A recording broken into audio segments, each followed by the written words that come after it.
दूसरी एक बहुत इंपॉर्टेंट बात है इस पूरे मामले में, ये 2023 में देखिए जो पहल भारत सरकार ने की है, ये पहल झारखंड की सरकार ने 2023 में किया। 2023 में वहां पेपर लीक रोकने का सख्त कानून बना जिसमें 10 करोड़ रुपए जुर्माने का प्रावधान है, और इसके बाद आप ब्लैक लिस्टेड कंपनी को वहां ठेका दे रहे हैं परीक्षा कराने का।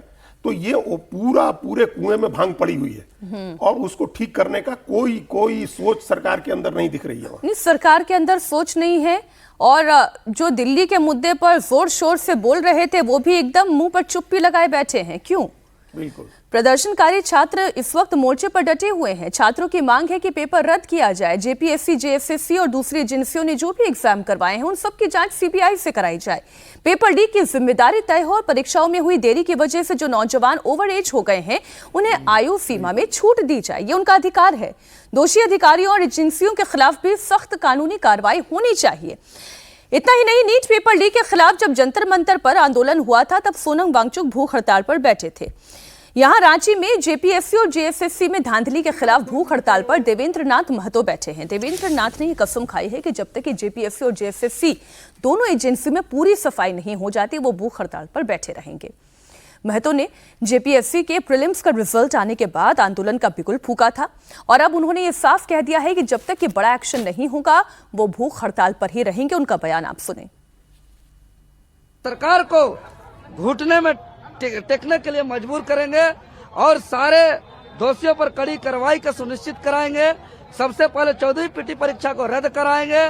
टीडीपीएल एजेंसी से परीक्षा होने वाली सारे परीक्षाओं का जांच कराएंगे और साथ ही साथ जेपीएससी जेएसएससी का रिफॉर्म के लिए हम मजबूर करेंगे। और जब तक सरकार हमारी बात को नहीं मानेगी, देवेंद्र नाथ महतो मुख से कोई भी अन्न का ग्रहण नहीं करेगा, क्योंकि 1 महीना हो गया और छात्र का कॉल आ रहा है कि मुख्य परीक्षा का घोषणा करने की स्थिति में है।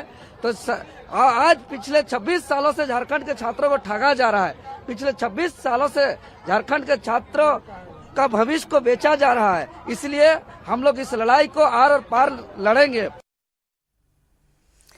मुद्दा क्या है ये तो मोटा मोटी हम सब समझ चुके हैं, लेकिन मसला ये है मेहताब जी कि विपक्ष क्यों चुप है? जंतर मंतर का छात्र छात्र लग रहा था, झारखंड का छात्र छात्र नहीं लग रहा है।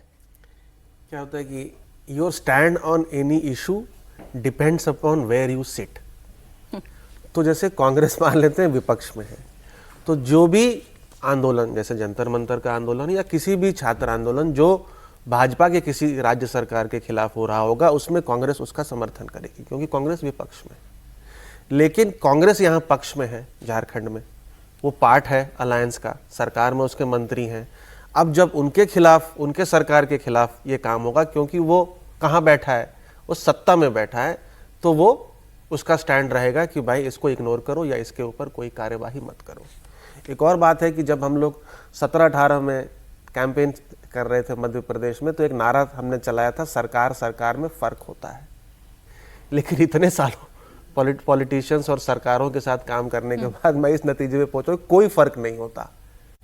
छात्र का आंदोलन किसी भी राज्य में होगा, ट्रीटमेंट सिमिलर होगा। यहाँ पे भी हो रहा है, ठीक है, सिमिलर है।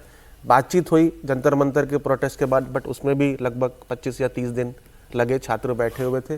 तो लार्जली यही रहता है, जो इश्यूज होते हैं उसको सॉल्व करने की किसी में या तो एबिलिटी नहीं है, कैपेबिलिटी नहीं है और इंटेंशन नहीं है।